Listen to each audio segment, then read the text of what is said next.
La semana pasada habíamos visto el síndrome cíclico-hematóxico y disforia renal aguda. Esto ya lo mencionamos, lo mencionó el doctor. Las complicaciones primarias, que esto ya también lo hemos mencionado, de los pacientes con cirrosis, que es lo que hace que pasen de un estadio compensado a un estadio descompensado, son el síndrome cíclico-hematoso, que ya lo mencionamos, la encefalopatía y la hemorragia digestiva. Y después vienen las complicaciones secundarias. Hay algo que, para que tengan presente, no es algo que está totalmente validado, pero que a la hora de hablar por ahí con los colegas es un score bastante interesante porque es un score meramente clínico. Se utiliza justamente las variables que mencionamos antes. Los clasifica a los pacientes según la presencia o no de complicaciones de su cirrosis o descompensaciones y la presencia de signos de hipertensión portal clínicamente significativa dado por la presencia de varices esofágicas.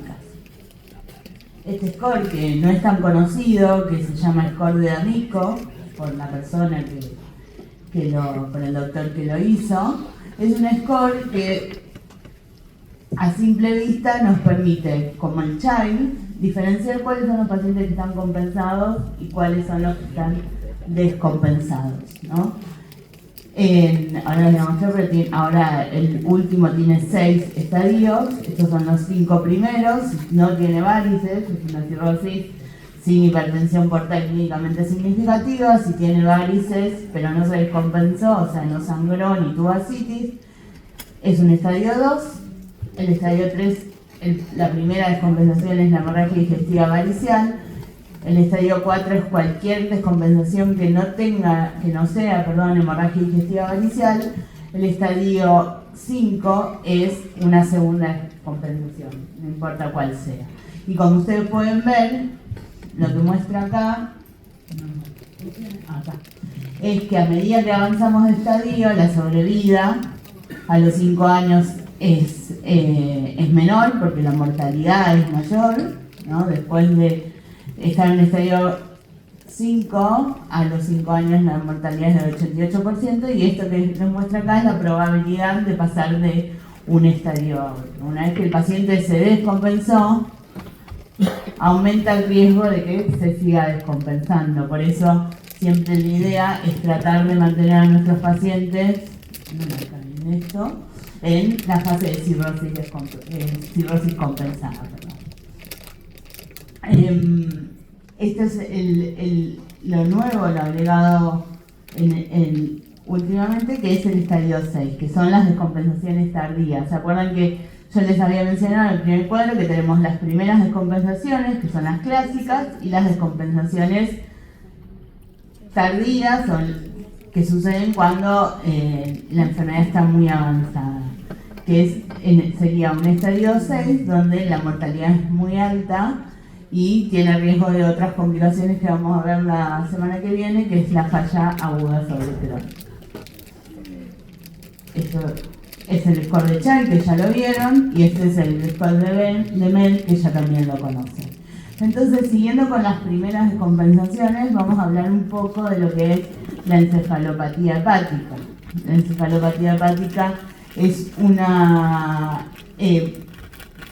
complicación, ¿no?, de los pacientes con cirrosis, que al momento del diagnóstico está en el 10 al 14%.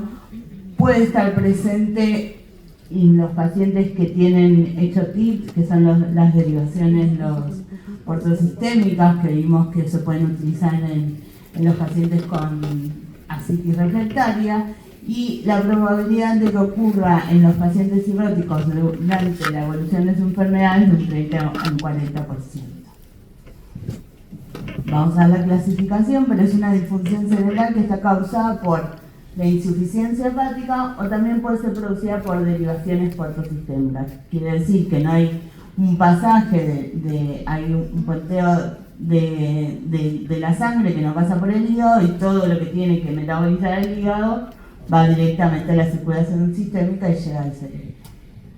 Se manifiesta con un amplio espectro de anormalidades neurológicas y psiquiátricas que pueden ir desde alteraciones subclínicas, que solo son detectadas por diferentes test neurocognitivos, hasta el coma. Y dentro de la fisiopatología, esto es como muy complejo, ¿no? Pero es una interacción entre lo que sucede en el hígado y toda la disfunción sistémica que produce la hipertensión portal, junto con el riñón, ¿no? Cuando el hígado falla, el ciclo de la urea no se realiza, el amonio no se metaboliza, la falla renal aumenta la circulación de amonio, la disbiosis produce también una alteración y aumentan las concentraciones de amonio. Ese amonio va al cerebro y lo que produce es toda una alteración hidroelectrolítica que lleva a la disfunción de los astrocitos, llevando consecuentemente a las complicaciones que producen la encefalopatía. Esto es lo que les decía recién, el amonio es un metabolito de la degradación de las proteínas y de los aminoácidos que tiene un aumento de la producción, por esto de que no se produce el ciclo de la urea, una excreción disminuida por la falla renal que pueden tener y un incremento de la neurotoxicidad. La disfunción de los astrocitos lo que va a producir es edema cerebral y después produce activación de la microglía, produciendo fibrosis, y la inflamación sistémica y central produce o contribuye a todo esto. ¿Tá? Es un mecanismo bastante complejo que lo que va a llevar son unas alteraciones neurológicas que pueden tener los pacientes cirróticos o con alguna enfermedad hepática, como dijimos antes. ¿Cómo es el diagnóstico, o en realidad qué manifestaciones clínicas pueden tener? En los estadios iniciales puede haber alteraciones que no son tan evidentes, que se detectan por los test psicométricos. Pueden tener cuadros esporádicos de desorientación, irritabilidad, cambios en la personalidad. En los cuadros intermedios o un poco más avanzados pueden simular lo que es un parkinsonismo, síntomas extrapiramidales con rigidez, disquinesias, hipertonía, hiperreflexia.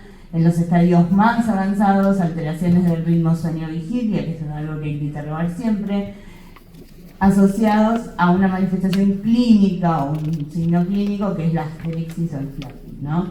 Que marca el inicio de lo que es la encefalopatía manifiesta. Por eso todo cirrótico descompensado nosotros buscamos ver si tiene flapping. No es un signo patognomónico, porque la uremia puede producir, ¿no? El síndrome urémico puede producir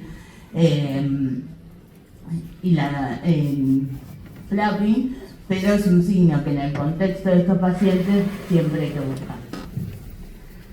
Entonces, ¿cómo la clasificamos? Dijimos que hay varias causas que pueden producir encefalopatía hepática y se clasifican según la causa subyacente, o sea, la causa que llevó a presentar este cuadro, el grado, ¿no?, de encefalopatía que tiene, el tiempo de evolución y según la presencia de factores desencadenantes o no.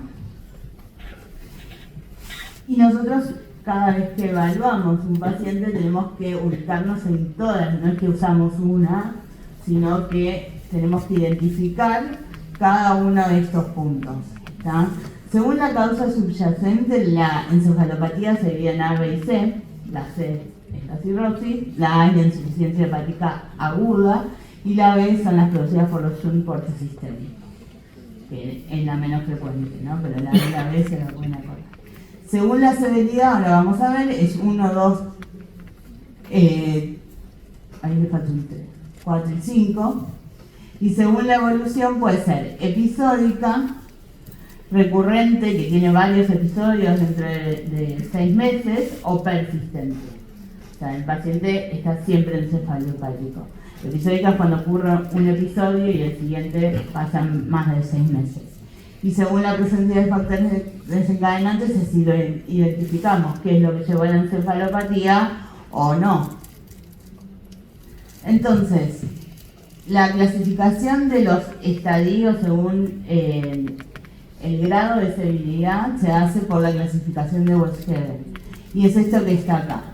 Existe lo que se llama encefalopatía oculta, que son los grados más leves, donde por ahí es mucho más difícil de identificar que el paciente está encefalopático, y dentro de las cuales tenemos la encefalopatía mínima, donde solamente podemos diagnosticarlos si tienen alteraciones en test psicométricos o test neurológicos, son los que hacen los neurólogos, pero no tiene evidencia clínica, no es fácil de diagnosticar. Es como si fuera esos cuadros de demencia muy incipientes que solo se diagnostican por los test.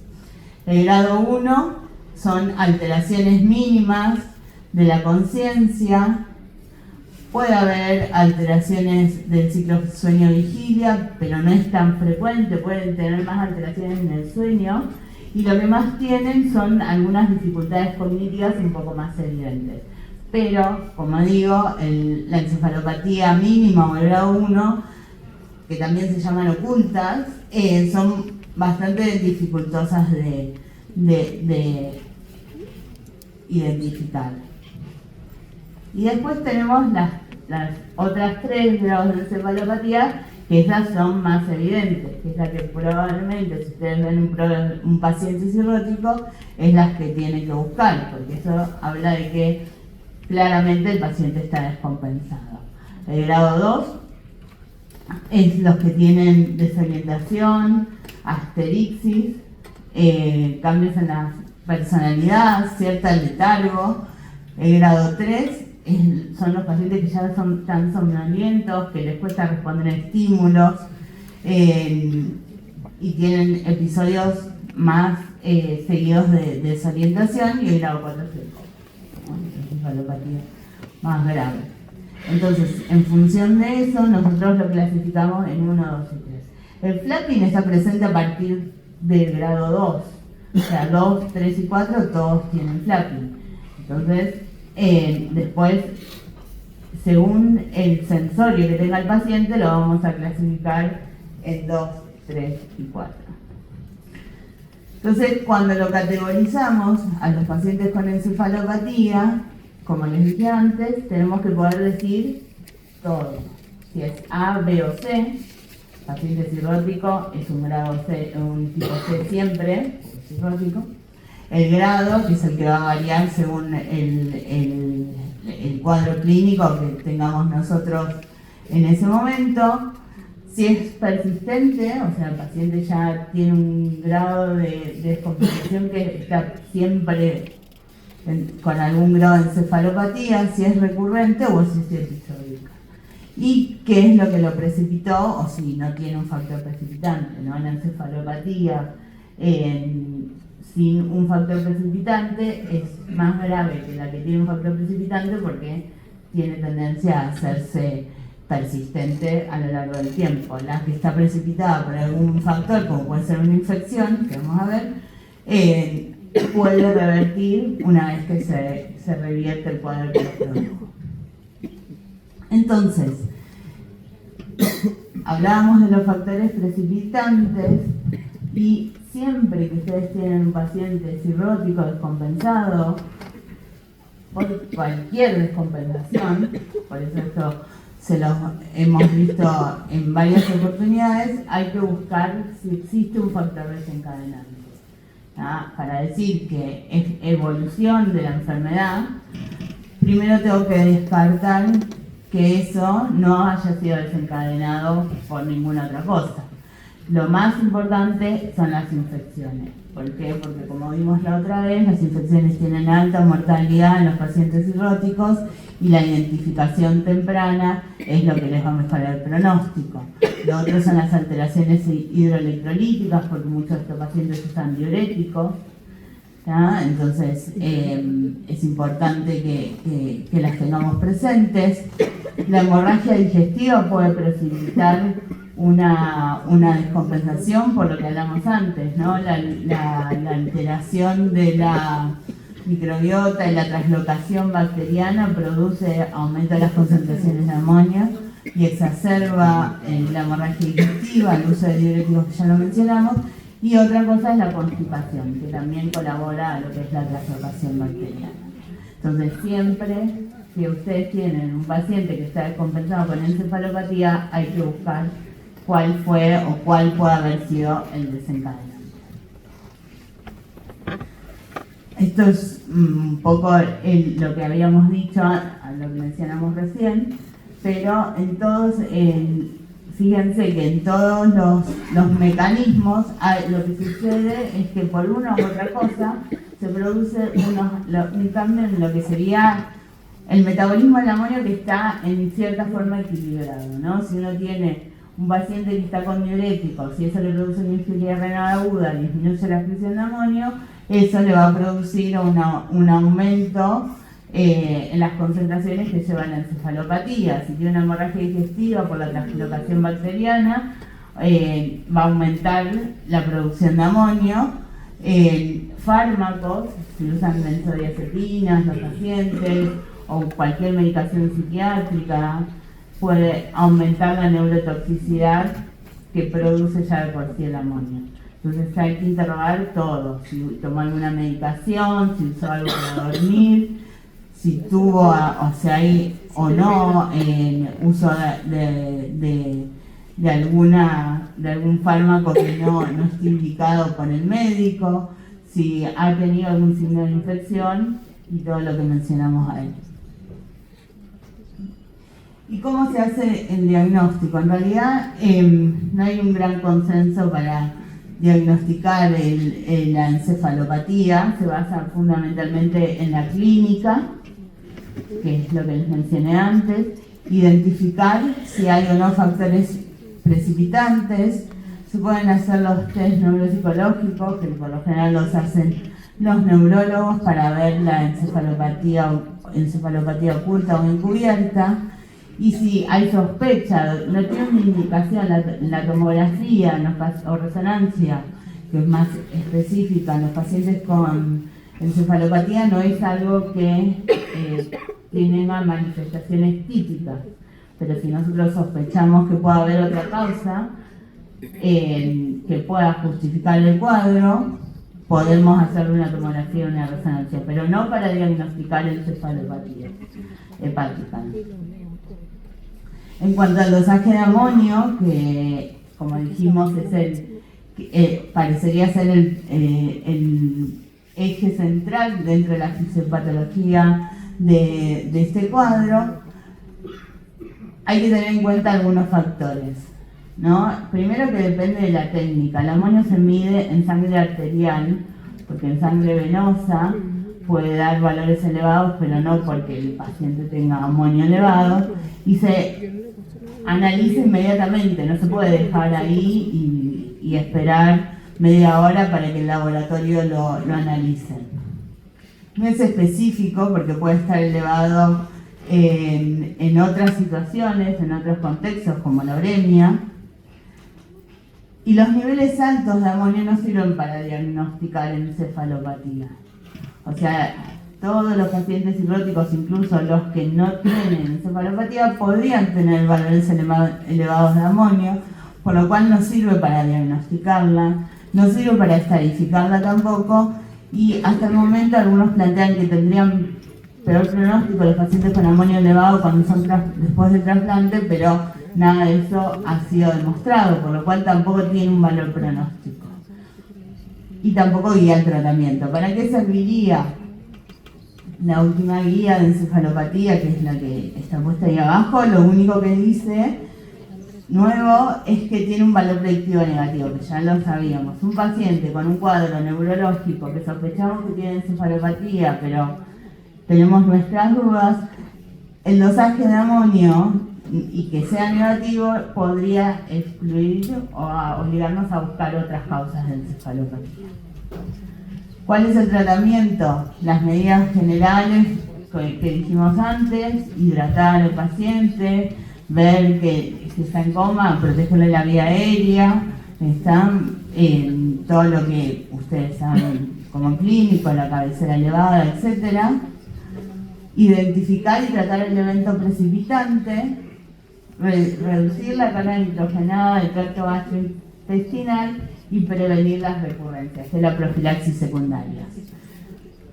¿Cómo reducimos la carga nitrogenada del tracto gastrointestinal? Haciendo que, por un lado, el paciente tenga catarsis lo más seguido posible, ¿no? La lactulosa, el lactulón, que es la marca, es un disacárido no absorbible, que es la primera opción de tratamiento. Mejora la encefalopatía, pero no disminuye la mortalidad, o sea, aumenta la calidad de vida del paciente, pero no le va a disminuir la mortalidad. Y nosotros tenemos que indicarla hasta que el paciente tenga inicialmente 2 evacuaciones blandas por día, así se mide, ¿no? Y que mantenerlo entre 2 a 3 evacuaciones por día. Eso disminuye la recurrencia de la encefalopatía, pero bueno, hay que tener en cuenta que si nos pasamos podemos producir cuadros de diarrea y deshidratación. Esa deshidratación lo va a llevar a que tenga una infuria renal aguda, que tenga hiponatremia. El lactulón produce mucha distensión abdominal en algunos pacientes, pero sigue siendo la primera opción de tratamiento para bajar la carga nitrogenada del tracto gastrointestinal. Y lo otro que se utiliza es la rifaximina. La rifaximina, que ahora por el SIBO está más de moda, es un antibiótico no absorbible que tiene concentración luminal, que cambia la microbiota intestinal. Esto no sirve, o está discutido para usar en el episodio agudo, sirve para prevenir la recurrencia, es una profilaxis secundaria, y disminuye la incidencia de encefalopatía y la hospitalización por encefalopatía. No sea solo, sea asociado a la lactulosa, y la dosis inicial es 400 miligramos cada 6 horas o 500 miligramos cada 8 horas. Por lo general se recomienda empezar a usar rifaximina luego de un segundo episodio de encefalopatía, manejando inicialmente con lactulón, y si le vuelve a pasar, ahí recién utilizar la rifaximina como profilaxis secundaria, porque una vez que se inicia, muy poco probable que la podamos suspender.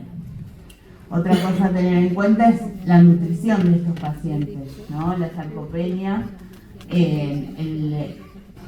lo que no se metaboliza en el hígado, en el ciclo de la urea, se tiene que metabolizar en el músculo. Los pacientes que tienen malnutrición proteica tienen menor metabolismo de la urea, entonces eso aumenta la producción de amonio y aumenta la probabilidad de presentar encefalopatía.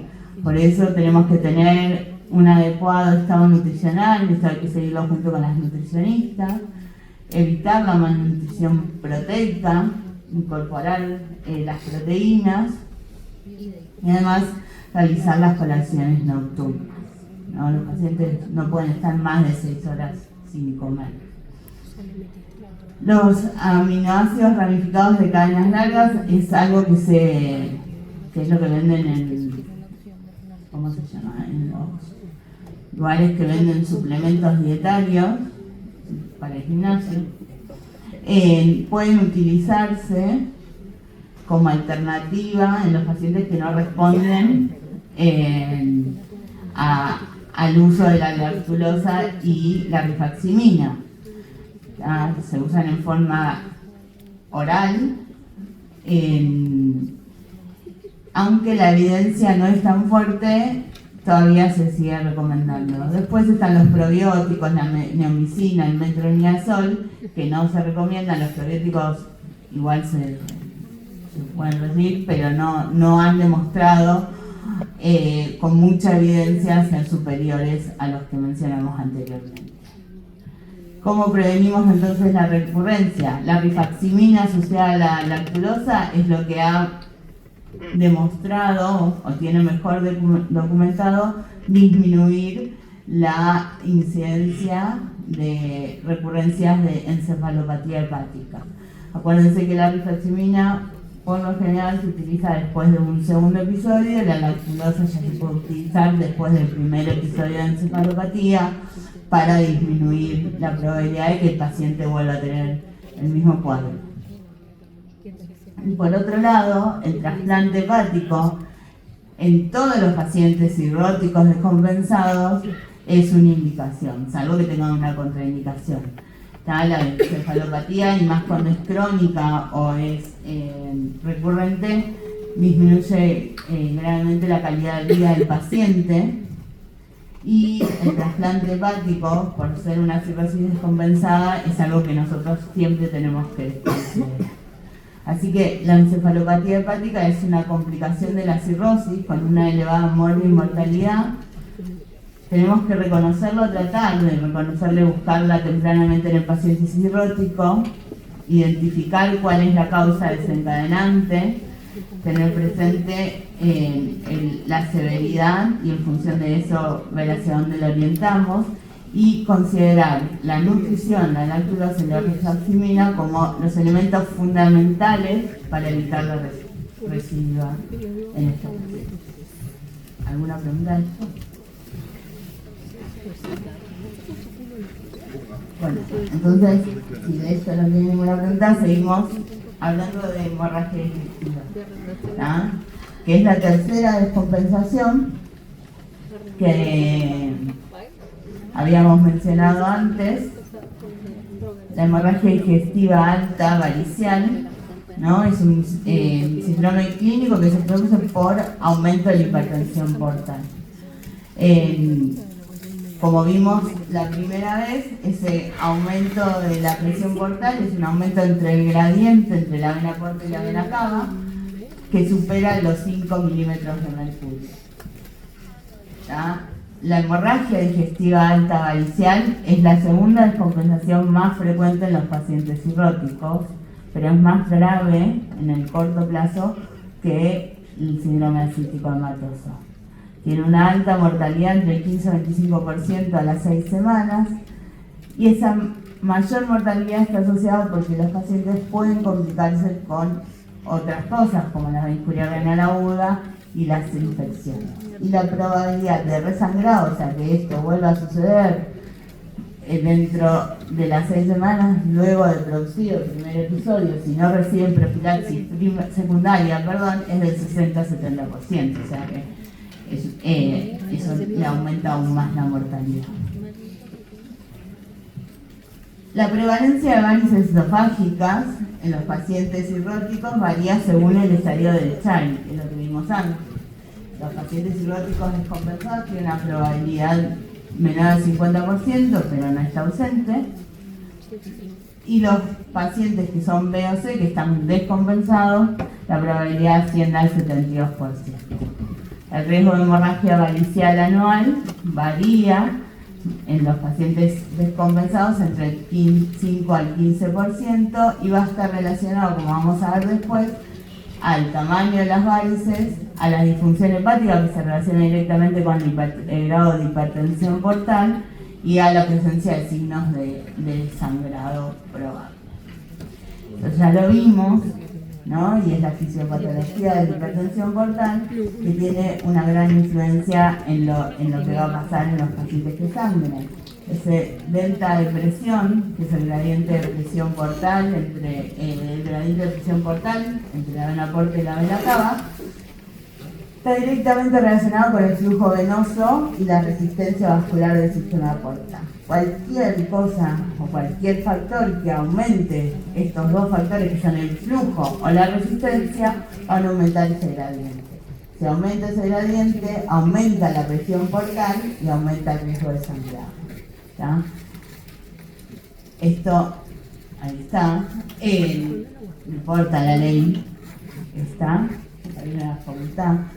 Pero lo que sí es importante es que la tensión parietal, que es lo que hace que cuando aumente las varices sangren, está relacionada directamente a su vez con la presión portal, que es lo que mencionamos antes, el radio, o sea, cuanto más grande, obviamente mayor es la probabilidad, y el espesor de la pared. El espesor de la pared, a medida que aumenta el radio, la pared se va haciendo más finita, aparecen los puntos rojos, entonces todo eso va directamente a estar relacionado con el aumento de la tensión parietal y el riesgo de sangrado.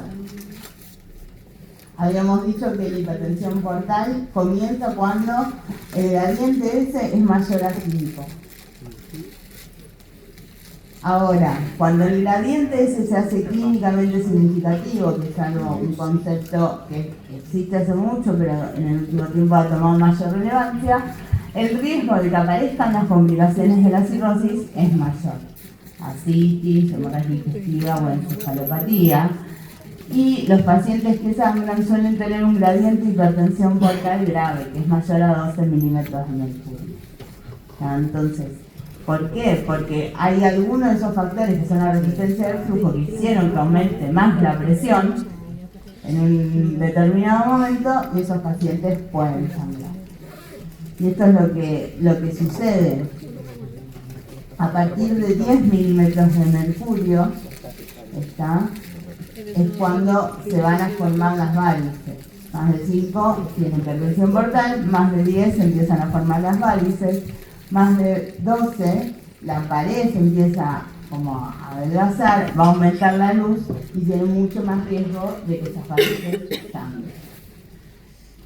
¿Cómo se clasifican las varices en el paciente cirrótico? Las varices esofágicas, es esto. Antes se clasificaban en 1, 2 y 3. La clasificación actual es en grandes y chicas. Las chicas tienen menos de 5 milímetros, las grandes tienen más de 5 milímetros, ¿no? Las grandes por lo general no desaparecen con la insuflación, cuando inflan el balón, y las chicas sí.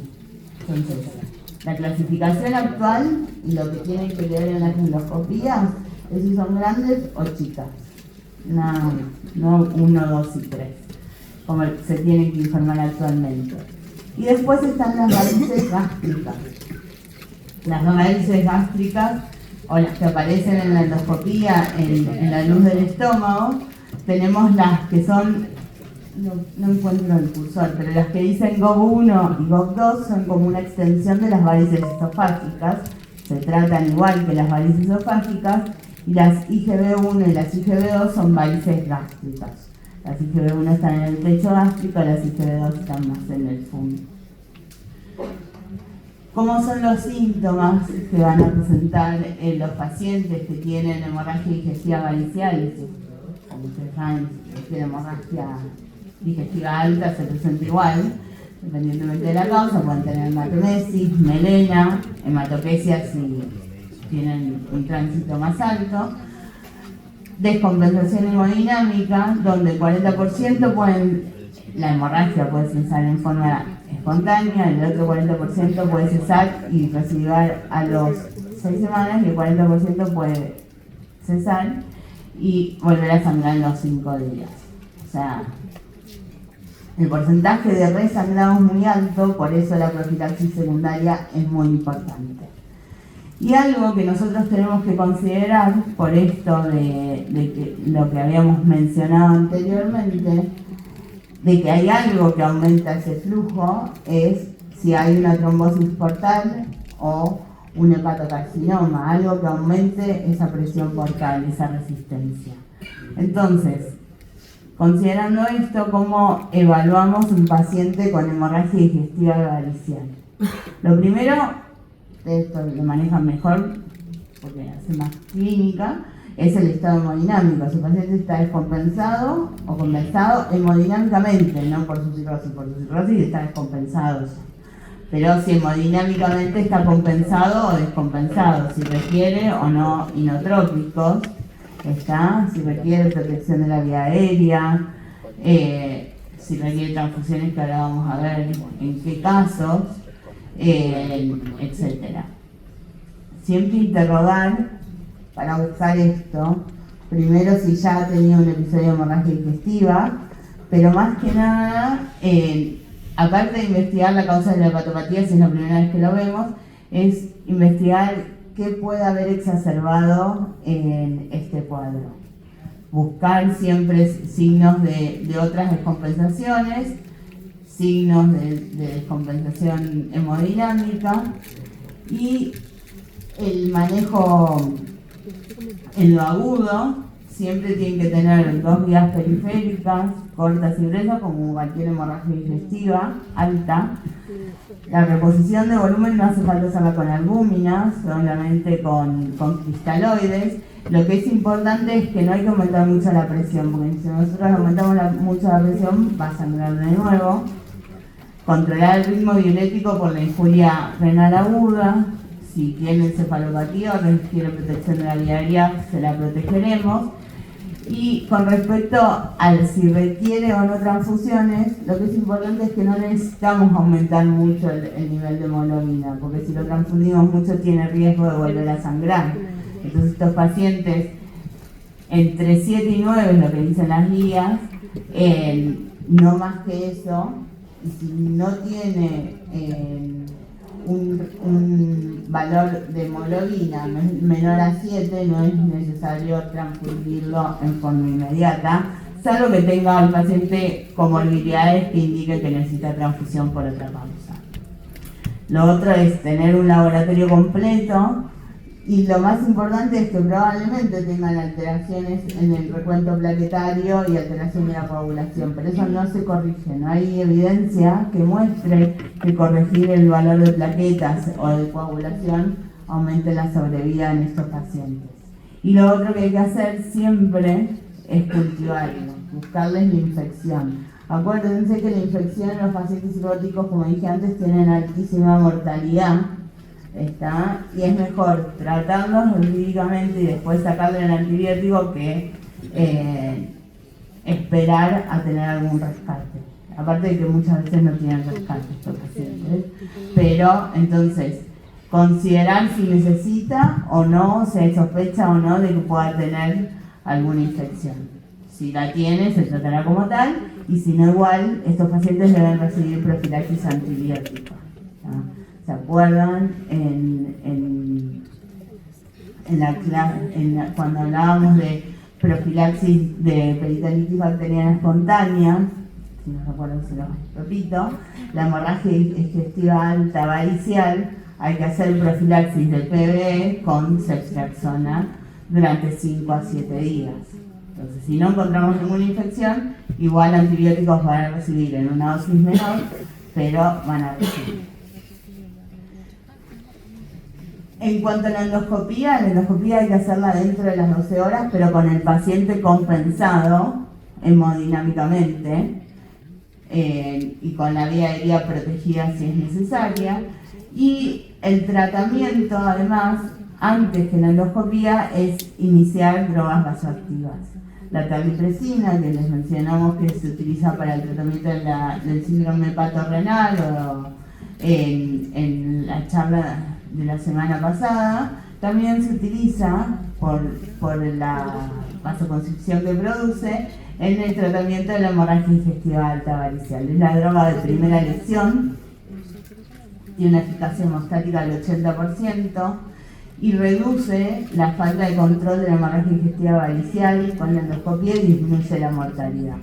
La dosis inicial es de 2 miligramos cada 4 horas, teniendo en cuenta las complicaciones que puede tener la terlipresina, ¿no? Es un potente vasoconstricción que en pacientes puede producir isquemias distales, siempre hay que controlar eso, puede producir, si tiene enfermedad coronaria, puede precipitar una isquemia cardíaca, así que la dosis dependerá también en contraposición de los riesgos.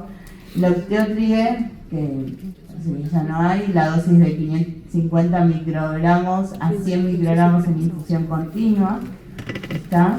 Y si no, la somatostatina, que no se consigue. El osteotrio es un análogo de somatostatina y la somatostatina.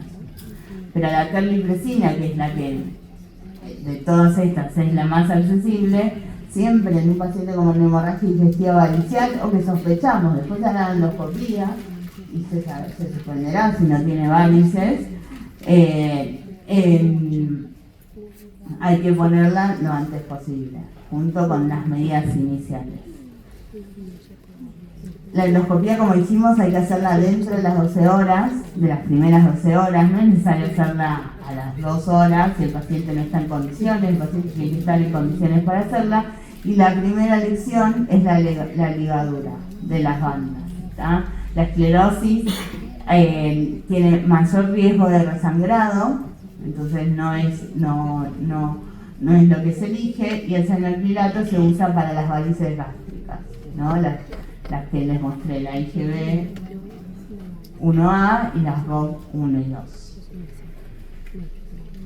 En un paciente que tiene hemorragia digestiva varicial refractaria, lo que se puede poner es un balón de Senstaken, esto lo pone el gastroenterólogo, no nosotros, que es un balón que se infla con agua en la parte distal que llega al estómago y que como que genera una obstrucción, y en la parte más larga va la luz del esófago, y eso lo que hace es, por una cuestión de presión, disminuir o parar el sangrado. Es un puente a la endoscopía, eso no se puede dejar más de 24 horas porque puede producir necrosis, aumentar riesgo de infecciones, riesgo de aspiraciones, etc. Y esto es un resumen de lo que habíamos hablado hasta recién. Sí, ya no sé qué dice. ¿Está?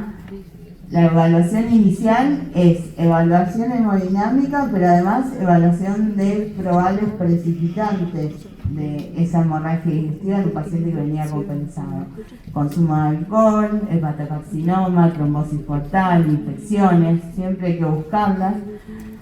Los vasoactivos, la reposición de volumen, la transfusión solamente si es absolutamente necesario, si no, no se transfunde el paciente. Y la endoscopía dentro de las primeras 12 horas. Después de eso, hay que mantener la profilaxis antibiótica, que es con ceftriaxona, 1 gramo por día, no es a dosis plena, es 1 gramo por día, la profilaxis para PB, y el uso de las drogas vasoactivas, que en este caso la terlipresina, que se usa entre 3 a 5 días. En una dosis se va bajando, ¿no? Al principio son 2 miligramos cada 4 horas, siempre y cuando el paciente lo permita, y después lo vamos descendiendo a 1 miligramo cada 4 horas hasta suspenderlo. Si el paciente continúa sangrando, que es lo que está acá abajo, hay que evaluar, se puede hacer una segunda endoscopía para mirar y ver si se puede volver a poner bandas, y si no, hay que plantear poner TIPS, hacer una derivación para bajar esa presión portal. Si se controla ese paciente, en algunos casos se pueden, en los de alto riesgo, considerar los TIPS, no es lo que más se utiliza, pero sí o sí tiene que ser evaluado otra vez por un centro de trasplante. Tiene mucha hipertensión portal, tiene riesgo no solamente de tener complicaciones por hemorragia digestiva, sino de presentar otras complicaciones. Posterior a ese primer episodio de sangrado, como dijimos antes, los pacientes que no reciben profilaxis van a volver a sangrar entre el 60 y el 70%. O sea que la indicación es de profilaxis incluso antes del alta. La ligadura endoscópica, que ya si sangró se tiene que haber hecho, y el uso de betabloqueantes no selectivos. Se hace profilaxis con las dos cosas, ¿tá? Betabloqueantes y ligadura endoscópica. Creo que lo puse más adelante, pero los betabloqueantes que se utilizan son el propanolol. O ahora lo que más se recomienda, no solamente en los pacientes que son hipertensos, sino el paciente que lo tiene, es el uso de carvedilol. El carvedilol además disminuye la presión portal. Entonces, si uno puede poner carvedilol en vez de propanolol, que aparte del carvedilol es más fácil de titular, es lo que se elige. Y lo otro que les quería mencionar es cuando hacemos profilaxis primaria. Por la fisiopatología que yo les mencioné o que les mencionamos anteriormente, los pacientes que tienen más riesgo de tener varices esofágicas son los que tienen hipertensión portal clínicamente significativa, es decir, que tienen un gradiente de presión portal mayor a 10. Ese gradiente de presión portal, la única forma de identificarlo si no tiene complicaciones es con un cateterismo, que no se hace, salvo en ensayos clínicos. Pero hay algo que se ha desarrollado, que se ha estudiado en el último tiempo, que es tratar de identificar ese grupo de pacientes a través de determinaciones de laboratorio y por imágenes. Yo les había hablado de la elastografía para estadificar la fibrosis, para identificar cuáles son los pacientes cirróticos y los pacientes que no tienen cirrosis o no tienen fibrosis avanzada, pero además la elastografía desde hace mucho tiempo se ha buscado o se ha tratado de investigar si está relacionado con ese gradiente de presión portal. Eso se ha estudiado dentro del contexto de ensayos clínicos hechos por cualquier otra cosa, no para esto específicamente, pero que son pacientes a los que sí o sí les tenían que hacer o medir el gradiente de presión portal. Y lo que se vio es que los pacientes que tienen un valor de mediana de kilopascales mayor a 25 seguro tienen hipertensión portal clínicamente significativa, o sea, tienen más de 10 de presión portal. Entonces esos pacientes sí tienen, o tienen altas chances, no todos, pero de tener varices esofágicas. ¿Está? Y en otro grupo de pacientes, que son los que tienen menos valor de kilopascales en la elastografía, pero que tienen más de 20, mayor o igual a 20, pero tienen plaquetas menor a 150.000, esos pacientes también tienen chance de tener hipertensión portal clínicamente significativa. Entonces, a ese grupo de pacientes, la indicación es hacerle la endoscopía para buscarle las varices. Los pacientes que le podemos hacer un fibroscan y tienen menos de 20, más de 150.000 plaquetas, podemos evitar hacerle la endoscopía porque tienen muchas menos chances de tener varices esofágicas. Y estos son los grupos donde se recomienda buscarles las varices esofágicas, en los que no han presentado descompensaciones, ¿está? Y además, si tienen varices esofágicas, hacerle lo que se llama profilaxis secundaria cuando son de alto riesgo. ¿Qué son de alto riesgo? Son varices que tienen mayor probabilidad de sangrar, de tener un episodio de sangrado, que son los que tienen varices pequeñas con signos rojos, o los pacientes que son CHA y C, esos todos tienen que recibir profilaxis primaria, salvo que no lo toleren, o que tienen varices grandes. Varices pequeñas con signos rojos es muy difícil de ver, no es lo más frecuente, porque los signos rojos dijimos que son a un signo de que eso va a sangrar en algún momento, y porque aumenta la tensión varietal. Entonces es muy poco probable que encontremos esos, pero el segundo grupo, que son los que tienen varices grandes independientemente del CHAI, esos todos tienen que recibir profilaxis primaria para evitar el sangrado. Y esto es lo que yo les decía antes. El tratamiento es el uso de beta bloqueantes como el propanolol o el carvedilol. Antes se decía que podíamos, todavía se puede hacer, ¿no? Hacer profilaxis primaria con beta bloqueantes no selectivos, que son los que les dije antes, o hacer ligadura endoscópica. Pero en el último tiempo lo que se vio es que los pacientes que tienen o que reciben beta bloqueantes, independientemente de las varices, ¿no? Los pacientes cirróticos que reciben beta bloqueantes, que tienen hipertensión portal clínicamente significativa y que no han tenido descompensaciones previas, que en el score de Amico que les mostré al principio está en las primeras escalones, tienen menor probabilidad de tener descompensaciones.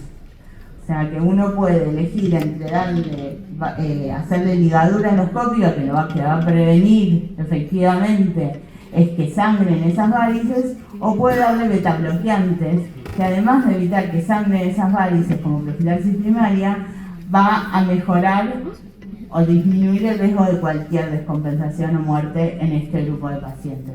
Por eso que hoy lo que se recomienda es que si el paciente lo tolera, se utilicen beta bloqueantes para prevenir el sangrado digestivo altovaricial, ¿no? Es importante seleccionar a este grupo de pacientes como para mejorarlos. Y en lo que les quería mostrar es esto: cuánto beta bloqueante le tengo que dar y cuánto le tengo que suspender. El uso de beta bloqueante se hace para bajar la frecuencia cardíaca a un 20% de la basal del paciente, ¿tá? Siempre y cuando, y es lo que está en el segundo ítem, no bajemos la presión sistólica a menos de 90 milímetros de mercurio o menos de 75 milímetros de mercurio la TAM, porque eso le aumenta casi un 100% la mortalidad de los pacientes, o que no desarrollen hepato renal o infuria renal aguda, ¿tá? Entonces, las varices esofágicas, como dijimos, tienen alta prevalencia en pacientes cirróticos. Tenemos que, antes que llegar a que sangren, indicar profilaxis en los pacientes que tienen mayor riesgo de sangrar, que son los que les dije antes. La hemorragia digestiva varicial es una emergencia médica con altísima mortalidad y alto riesgo de resangrado si no se tratan y no se hace profilaxis secundarios. Y tenemos que utilizar los vasoactivos a la brevedad, apenas recibimos antibiótico al paciente, evaluar si está infectado y si no, indicar la profilaxis secundaria antibiótica para PB y hacer la endoscopía dentro de las 12 horas del ingreso del paciente. Muchas gracias.